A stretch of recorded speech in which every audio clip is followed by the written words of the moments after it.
and welcome back to another episode of The Greatest Show in the Galaxy, the show where I, the curator, discuss my personal favorite show of all time, personal favorite franchise of all time, Doctor Who. And we are continuing with our season premieres special for the month, and this one's going to be a bit different, and you're going to see exactly why and what we're going to be talking about as soon as I bring on my guest, the Snark in Space. How are you doing, sir?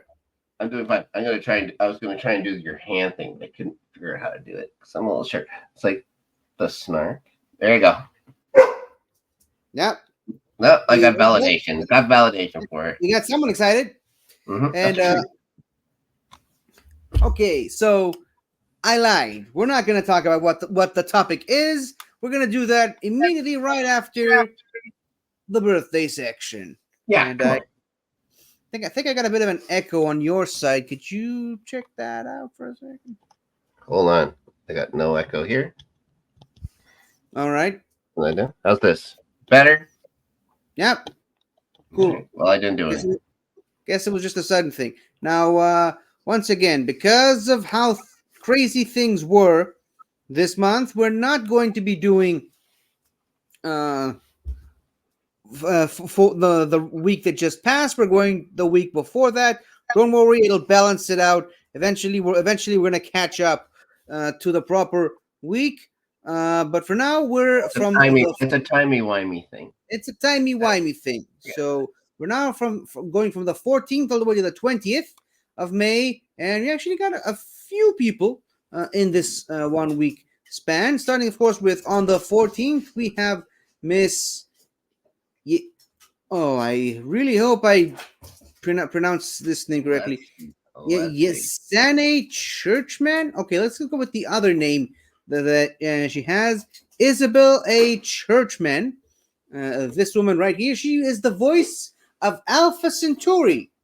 You know Alpha Centauri, right? You like Alpha Centauri from Paladon, the Paladon series. Of course, voiced the character of Alpha Centauri in The Curse of Peladon and The Monster of Peladon, and she actually came back and voiced the character again while she was in her 90s in The Empress of Mars, the Capaldi episode. Sure. And she's still alive, by the way. So what a show! Good on her. Good for her. Also on the 14th, we have Miss Jessica Rain. She initially starred as Emma Grayling in the episode High, the 11th Doctor episode, but then she was recast as the woman who started Doctor Who, Verity Lambert, in An Adventure in Space and Time, the sort of biopic about the early days of the show and with the William Hartnell era in general and specifically. Also on the 14th, we have Miss Jane Elizabeth Aylwin Phillips. That is a very long name, and so long that my mouse forgot to work. This is the picture right here. She actually did a few roles, mostly on Big Finish. She was in the Fourth Doctor series. She was in the Graceless series. She was in Ravenous. She was in Jenny, the Doctor's daughter, as a evil murderous cyborg. That was actually one of my favorite roles of her. But more recently, she actually was in the most recent episode of Doctor Who, 73 Yards, which I actually did not have time to watch because of how crazy my schedule was. But don't worry, I'll watch it and review it very, very soon. Also on the 14th, a lot of people on the 14th apparently, Miss Indira Varma. She, of course, played the character of Susie Costello on Torchwood. Of course, she came back and reprised the role on Big Finish, and I believe she was also recast as a different character for this current season with Trudy Garbo, and I believe her episode hasn't exactly aired yet. But yes, so it's very interesting. She's terrific. Everyone loves Indira Varma. Yeah, if you say so. And another person that a lot of people love, me at least, is on the 15th, Mr. Roy Stewart. He was one of my favorite characters, Doberman, in the Tomb of the Cybermen, and just a Hmm. random background circus strongman in Terror of the Autons. But the guy's career kind of spans a bit more than that. He was in some James Bond films. He was in Space 1999. He Yeah. was in I Claudius. He did a lot of roles, and we actually talked about him a couple of months ago when we did our Black History Month tribute. So good on him. On the 16th of March, we have another one that had a small, minor role in Doctor Who, but a much larger career in film and television, Mr. Thomas Sangster, who, of Hmm. course, he played Tim Latimer in Human Nature and the Family of Blood.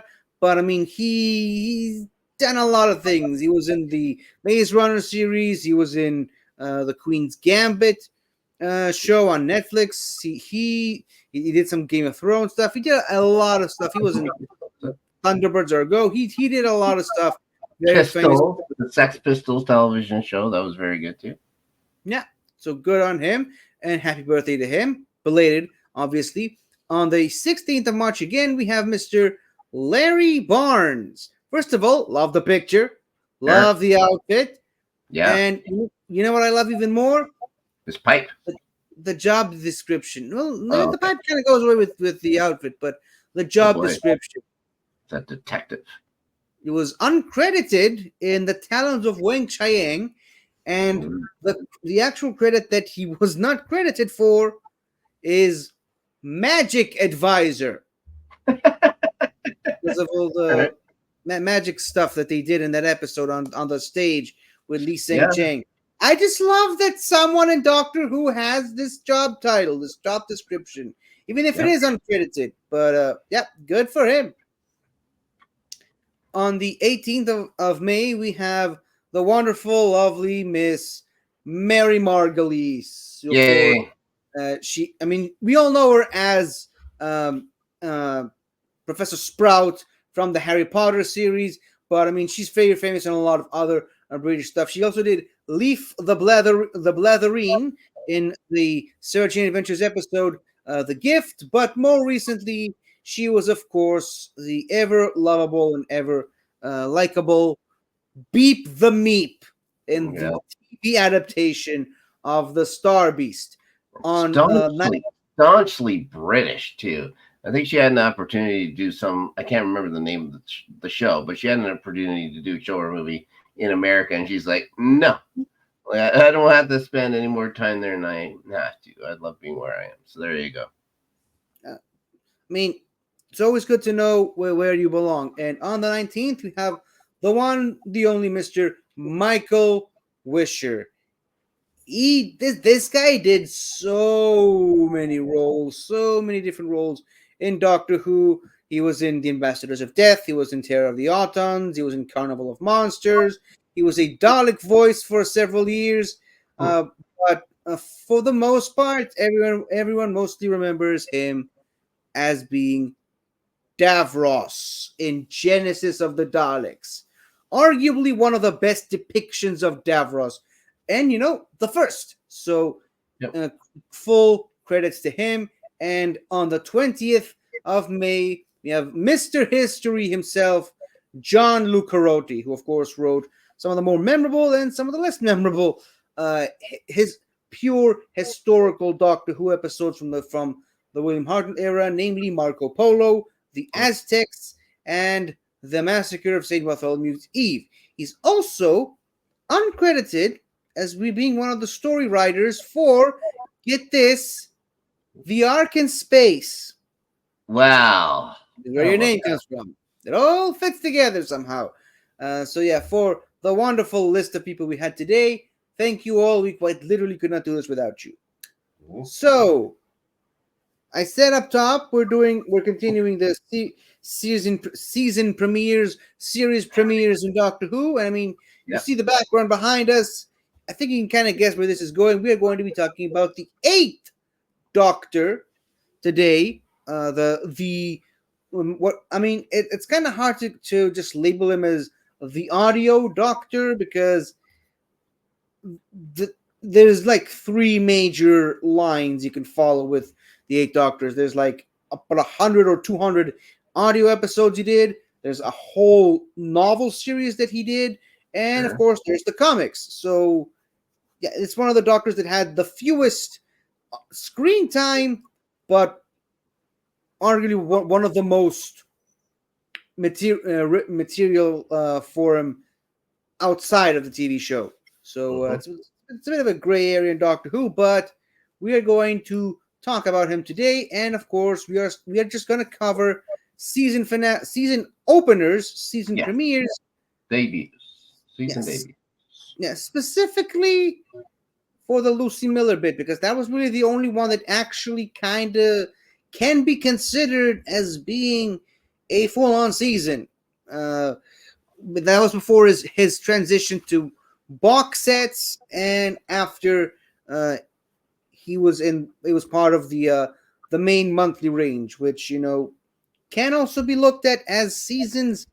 But hard, at least for me, to quantify them as full on seasons, and really, this was the only one that kind of fit the bill.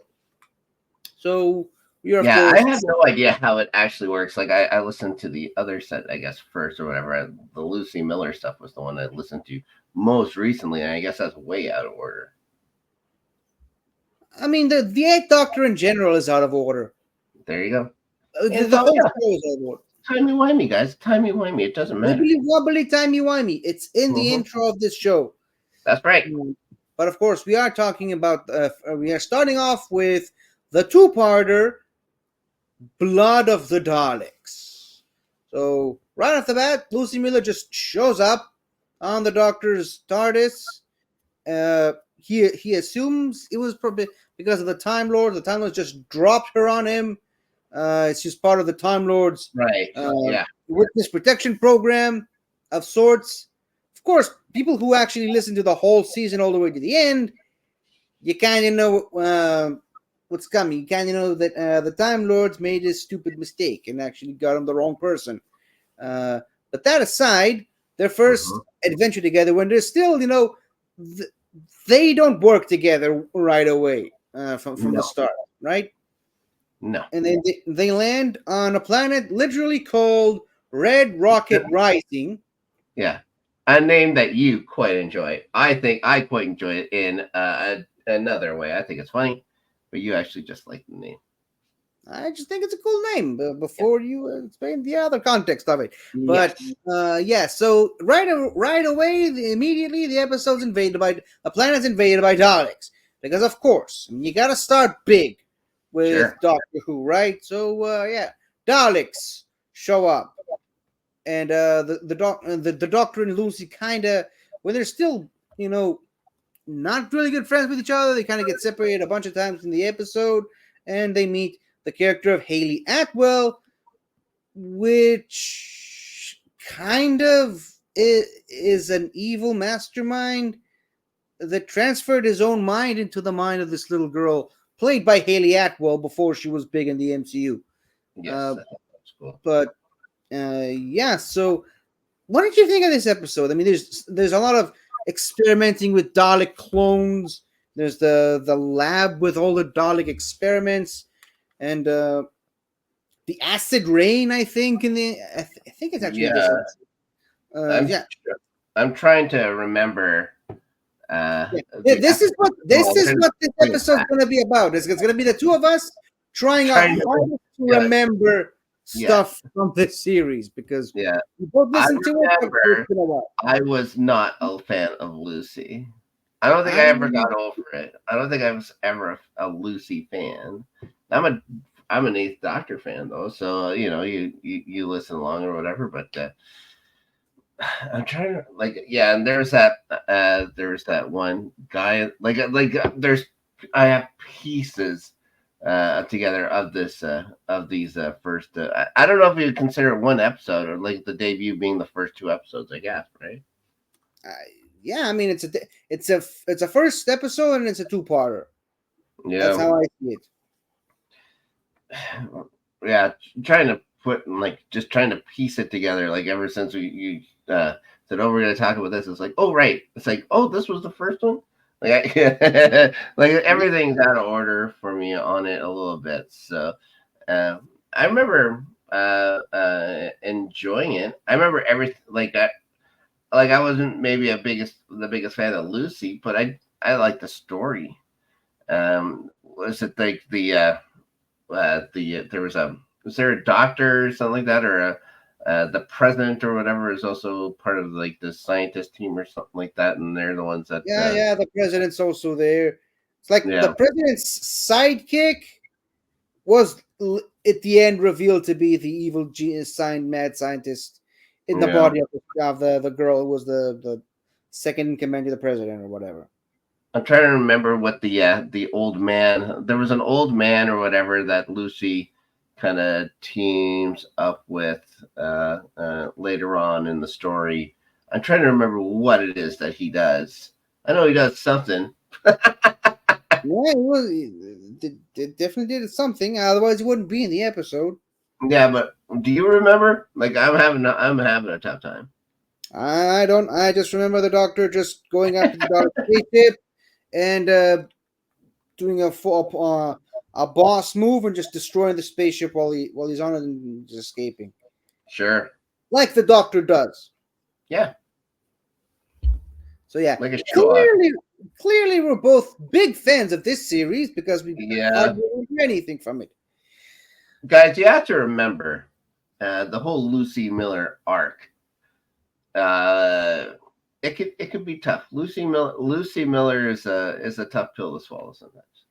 Yeah, she was a very popular character back in the day. She Not definitely is. Crawford. She isn't as rememberable or remarkable as Clara. I can say that. Clara Oswald is so far superior in every way. I mean, I think they're both just as bad, but Clara's worse. I just wanted to see if you would agree about But I mean, Clara. as I always say, Clara Oswald is nothing but a big amalgamation of a lot of Big Finish companions. Lucy Miller is one of them. Charlie Pollard's another one. Everyone loves Charlie. Evelyn Smythe is also another part of the cocktail that Stephen Moffat put together when he made that character. That's another one of the reasons I hate this character so much. It's like an amalgamation of so many better characters that just did not work. Yeah. But yeah, talking about Lucy Miller. Are you wait, you're telling me Charlie Pollard didn't work? What I said, better characters, but Okay. the end result, which is Clara, did not work. Yeah. Because Evelyn Smythe's one of my favorite characters of all time. She's Yeah. got some elements that influenced Clara in a way, but yeah, she's not good. No. So anyway, back And to the accent's so brutal. The accent is so brutal. Anyway, yeah. so whatever. Let's go. And I mean, you listen to her in interviews at the end of the episode. She does not talk like that. She's got an accent, but she's actually a lovely person to listen to. It's a little more pronounced for the show for sure. Yeah, for the series, yeah. Yeah. Anyway, so right off the bat, mystery. The Time Lords just dumped this kid on the doctor. We don't know why. And the episode, I believe this is the episode, it ends with the post-credit scene of the head-on Huntress. Yes, for sure. Yeah. It was great. And we all love the head Huntress. We're going to talk about her anyway in this episode, in this show today. But that is all we had to talk about. Blood of the Daleks. And then, obviously, we didn't even talk about the Daleks. We got wrapped oh yeah, up. the Daleks are in the episode. Yay. Yeah, there's Daleks here. There's Daleks in this. Mm-hmm. Yeah. Taking over Red Rocket Rising. You'd expect an episode literally called Blood of the Daleks to have some Daleks in it. Yeah. But, Not so much blood. Not so much blood, though. Actually, yeah, I mean, the episode's kind of vague on why they specifically use the word blood. I mean, a lot of episodes are just the something of the Daleks. Yeah, that's true. But I mean, the whole genetic experimentation, that was done by the evil mad scientist that put himself in the body of Haley Atwell. Oh, look at That there. that There's kind right of there. has, yeah, that kind of has nothing to do with Daleks. No. The genetic experiments in the episode. Yeah. So the blood of the Daleks title is kind of arbitrary. But moving on, this Sure. was like I said, the first season with the head huntress chasing the Doctor and Lucy all over the galaxy. We got the Cybermen two-parter at the end, which I think we talked about in the season finales Yes. episode, and so that brings us to the second No, season. the whole city states or whatever with the Cybermen and one at the end, right? Yeah, Yeah, yeah, yeah. yeah, that one, Cool. and that brings us to the second season, which is Dead London, the premiere, the season Right. premiere. Now, this one's actually pretty special because neither of us can properly remember anything from it. Like, Not a lot.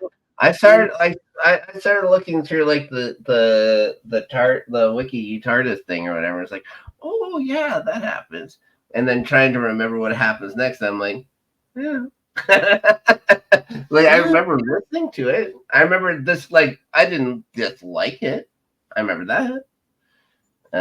Yeah, I know that there's some kind of a judge that keeps showing up throughout history to do stuff to the doctor to try and screw over the doctor. I remember that. I mean, I remember the day I remember I remember the day I listened to it. I remember what happened on that day. Not Mhm. necessarily because of the episode. I just remember what day I listened to it. Was your And birthday or something? no, it was an Independence Day thing. I was on my way to a dinner in another to a lunch, a barbecue in another city, and I Jeez. listened to a couple of episodes. This and the ones that came after it. I remember the episodes after it. I think the next one, oh yeah, Max Warp is the next one. I enjoyed that, like Top Gear in space. Not so much Oh, this episode. I remember you describing it like that to me. Okay, sure. Yeah, yeah, yeah. Yeah, I think while I was listening to this episode, that was when I was really struggling to find the right bus. And when I listened to when I finally got on the bus, that's when I started listening to Max Warp. So that's why I remember Max Warp better because I was actually a lot more calm while listening to it. Anyway, enough about my life. So Dead London, we're just gonna read off from the TARDIS wiki page because Oh it's boy. clearly it's the episode we kind of have to talk about because we need to move on to episodes we actually can remember. So yeah, Let's there's see. a judge. We'll see. What? So we'll see if we remember. Yeah, yeah, would be nice if you could remember all of these, but we don't. So yeah, there's a judge following the doctor, and there's Lucy's out shop. I think I remember this. The doctor and Right. Lucy were kind of separated for most of the episode, if not all of it. There's a I think temple. all of it. Yeah, until the very, very end, right? Yeah, they're barely together in this episode. There's Mm-hmm. 17th century stuff. 1917. There's a London Zeppelin. I'm Yeah, just really I've looked at that one before. I'm just really breathing through the wiki page. We don't remember this episode clearly, and It's hard. you know what? Losing memory, loss of memory, and not remembering things is a staple of the Eighth Doctor. So you know what? By not remembering this episode, we're actually doing the Doctor uh, uh, justice. We're actually doing good service to the Eighth Doctor who keeps losing his memories in all the Yes. stories. And And also, I tried to catch up. So I listened to so many episodes in a row so fast. But the guy who spent the actual time and money to get these episodes, was actually able to sit with the episodes for a bit. For me, it was just one after another for a while. So some of them get kind of jumbled together. yeah, something I don't think will get jumbled up for you is the episode I was alluding to, the episode where the Doctor literally lost his memories, or at least forgot, and the episode is Orbis. Right. Now you remember Orbis, right? after the Doctor was fighting Morbius at the end of the uh, season finale of the previous season, they both fell off the cliff of on the Sisterhood of Karn, and the Doctor just found himself somehow mysteriously on another planet, on the planet Orbis, and he just lived there for 600 years and forgot everything he knew, lost his Yeah, memory completely, I can't. and It's tough remembering specific things, but I remember listening to the thing or whatever, and the jellyfish people for sure. I remember. Uh, yeah. Again, this one is a little tough for me. yeah. Well, let me jog your memory a bit. So this episode basically starts with the headhunter finding Lucy again Right. and shooting her, putting her unconscious, taking her to the Doctor's TARDIS so they can drive the Doctor's TARDIS to Orbis to find Mm. the Doctor. And turns out that the on the planet Orbis, these jellyfish people are fighting these Nautilus creatures, which you can see on the cover art of this episode, right next to. I don't know if it's Lucy, if it's supposed to be the headhunter. I think that's supposed to be the headhunter. Yeah, because Lucy's blonde. Right. And yeah, so that while the Doctor's been living with these jellyfish people, trying to remember, trying to fix some machine that they had, Lucy shows up, and she's because she's Lucy, of course. He's instantly xenophobic towards the jellyfish people, even though Yep. she met clearly weirder characters in her journey. And that's another thing that always bothered me about Lucy is that just no matter how long she's been with the Doctor, no matter how many alien species she's met, every new species is like ah, ah, ah, ah, get away from me, you monster! It's like, oh, come on, Yeah. you became a friend with a giant talking centipede, But in a and they more find you. northern accent. In a more northern accent. Yeah, very northern accent, Yeah. an exaggerated northern accent. So like Hmm. every new species they encounter, she was immediately xenophobic. But whatever. That's Lucy. But So she's a hero, guys. She's a hero. yeah, she's the good guy. She's one of the good guys. Never mind the fact that she leaves the Doctor and joins the monk and ruins history for a bit in the next season. She's one of the good guys. Lucy? Yeah, I guess. And in typical Lucy fashion, she finds the Doctor. The Doctor can't remember, so she slaps him, and that's what jogs his memory. But not because of the slap, it was because of the physical contact. Because Doctor Who. Yeah. So then the Doctor just tells him, She's not as slippery as a jellyfish person. yeah, the Doctor just tells her to keep slapping him until all his memories come back. Yeah. You're Doctor Who fashion. But anyway, so I can't remember if this is the episode where the head haunter kind of dies and sacrifices herself. Might be a different episode. I don't think it is. But well, so this episode, yeah, I think might actually be the season finale with the giant spiders, or maybe that was another Lucilla thing. Good jumble, guys. Now, all gets wibbly wobbly timey wimey together, and The one thing you can say about Big Finish is that because everything's in your head, you have to imagine everything happening and stuff like that. You don't have that that visual aspect to it to bring it all back.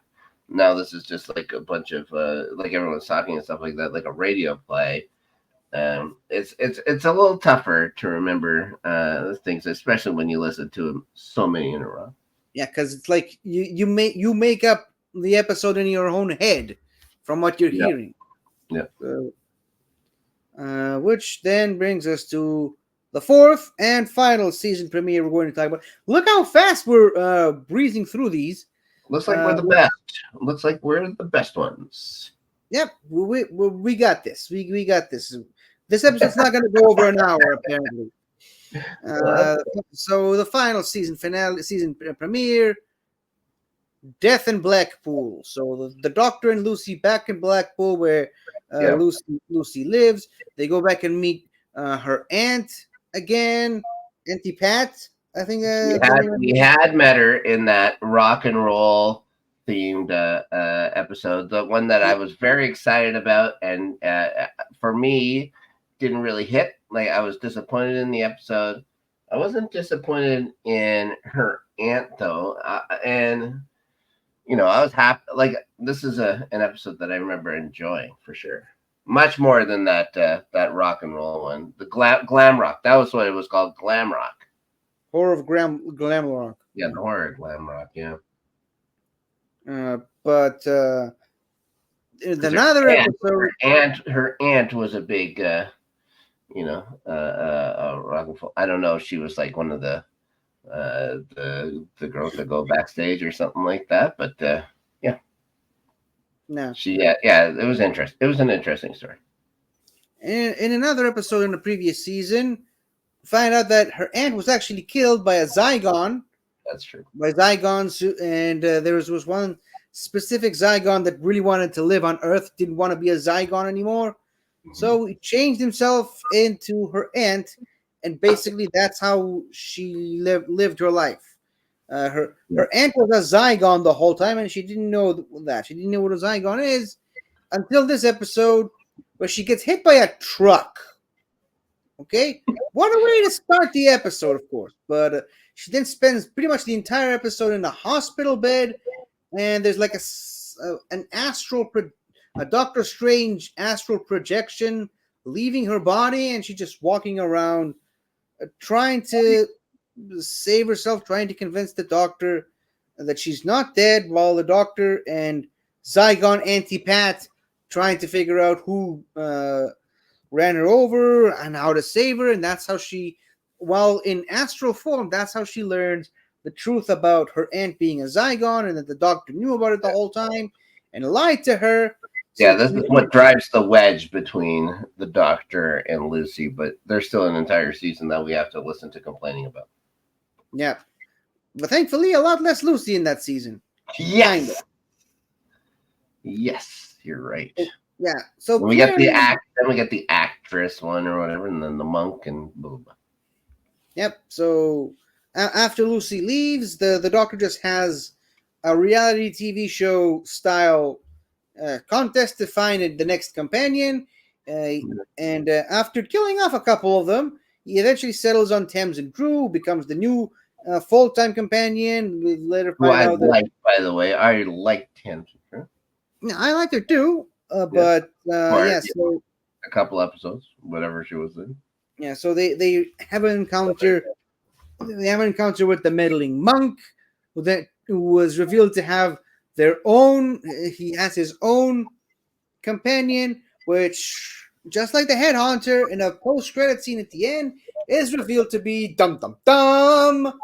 Lucy, wearing a voice changer thing. And so Lucy's actually been conspiring with the monk against the Doctor this whole time without knowing about it. Of course, they cross paths with the Doctor and Tamsin, and kind of they have to drag Susan and her son into this, and the Daleks again, and there's like the Year of Hell story from Star Trek, kind of, where Lucy just goes blind and she loses control of her legs. She needs. This season just got so dark, incredibly dark. The more you got into it, and then they all die. Like the Daleks kill Tamsin and Alex, the Doctor's great grandson, and then Lucy sacrifices herself to save everybody and dies. And the Doctor is pissed at the monk. He doesn't want to see Susan for a while, and just sends the monk the hell away. So, yeah. Then the Doctor just falls into a big depression until the next time he shows up on audio, which was the start of the box set era of the Eighth Doctor. But that is a story for another time. So, what do we think of all 4/5, 4.5, I should say, season premieres we had this episode? So memorable. That's what I think. Like, remember all the this one. Yeah, of course. The blood of the Daleks. If I could think of any Doctor Who debut. That's the first one I think of. If I didn't think of Orbis, you know. Yeah. To be fair, to be on the record, we do not hate the We, series. we do not. They're fun. Yeah, It's super fun. But we yeah, had a yeah, lot of fun. It's just uh, the season premieres weren't that memorable as no. much as the other season. Like especially the season And so finale. many, Like and there's great episodes within these seasons and stuff like that too. I mean, we loved Just that. not maybe horror of Glam Rock, which I think is the one. Is that the one that's after Blood of the Dogs? Like it happens very fast. I remember I that. think so. Yeah, I think so. Yeah, I think it's the one immediately right after. yeah, Yeah, and of course we there's the episode with the wedding and then the vortosaurs flying around. yes, There's of course I mean there's some good stuff in this series yeah. like There's the stuff. the The ones giant where spiders. the Zeus or whatever Zeus and Yeah, I Zeus like that and one. Ariel. Yeah, those are The good. guy that plays Churchill, the guy that plays Churchill on the show, Right. and there's some. I enjoy the Zygon story. There's the Crinoids story that was disturbing, but good, Yes. well, very well written. Like they bring on all the fan favorites. I like the Wirren story that's also in this series. So yeah, they're bringing all the favorites, the classic monsters. Yeah. But yeah, not every Yeah, if episode is gonna anyone's be. watching this and thinking, "Oh, maybe I should," if it's not that memorable, just skip the Eighth Doctor stuff on Big Finish. I guess we're not doing it just. Listen to the entire series. It's like, yeah, and we give Lucy Miller shit. I think rightfully so, but they're still good stories. Yeah, but I mean, hey, just because we don't like the character doesn't That's, mean you watching this won't like the character. That's just the yeah, way that's. Doctor Who companions go a lot of the times. Mm-hmm. I mean, you and I clearly have disagreements about other companions. We Why? one of the You we don't may have like you mentioned. don't like Amy Pond? I wasn't talking about her. I mean, but I mean, you I clear just like you to I clear, just like to bring up Claire just because I know it's gonna get a rise out of you. yeah, but I mean, you clearly love Chameleon more than I do. Again, more of a rise to get out of you. But I think Chameleon is fun.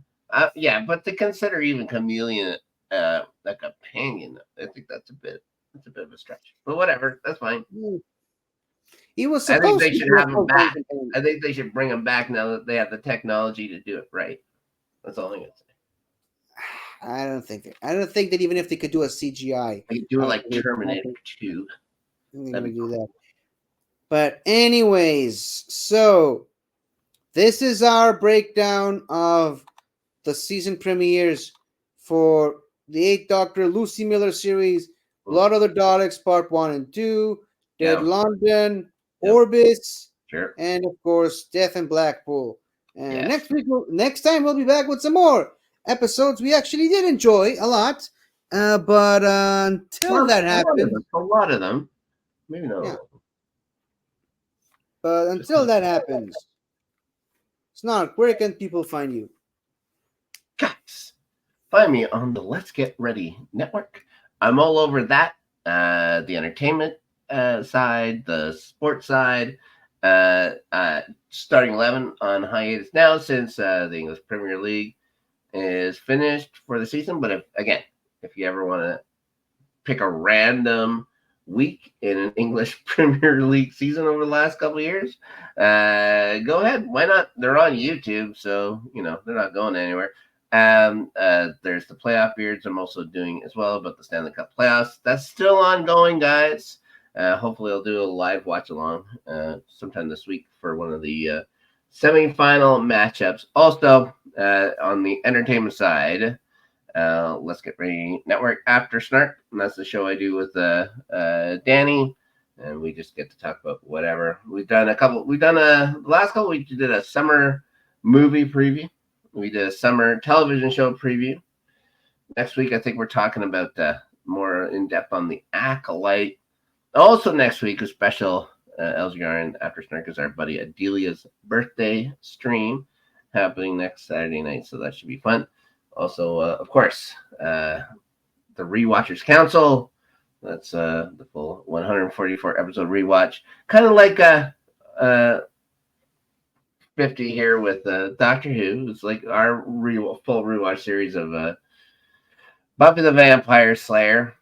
We've by the time you watch this, the Ted episode is out, and then we will be talking Bad Eggs, and that should be released this week as you watch this as it premieres. If not, it's the internet, guys. It's on whenever you actually want to go and fight it and stuff like that. If you're watching even 100,000 years in the future with the timey-wimey stuff, right? 50. You know how it goes. I don't know if the internet's going to last that long, but optimism is always good. I think my haircut's going to work either way, though. True. Yeah, I mean, that's eternal. It's timeless. But as for me, you can find me on this channel doing Greatest Show in the Galaxy with my good friends, my good buddies, and on also on this channel we finally brought it back. Found with Flags. Go ahead and check the episode that me and Soda did last week. We had a lot of fun. We had a lot of laughs. And you can also find me on my own YouTube channel, 50 Shades of Geek. Normally I do weekly reviews of every single Doctor Who episode from 1963 all the way to 2024, but I'm putting that on hold for now to focus more on the current season with Shuri Gatwa. I'm liking what I'm seeing so far, but yeah, so I'm kind of a little bit behind on that, so I apologize. I'll maybe try to upload more consistently on that, but of course, step one is to watch the most recent episode that just happened, so I know what everyone's talking about, but you can also check out all the other wonderful channels from the wider Benverse at large, like Something to Talk About, Galaxy Geeks, Multiverse of Geekdom, Movie Legend United, Midnight Cinema, 10 Reviews, and of course, In the Front Row, which all these years later is still not pictured in this thumbnail. So thank you for watching. This has been us talking about some 8 Doctor stuff, and next time we'll be back talking even more season premieres and much more enthusiasm than that other one. So thank you all for watching, and in the words of Missy herself, don't forget to like and subscribe. Goodbye.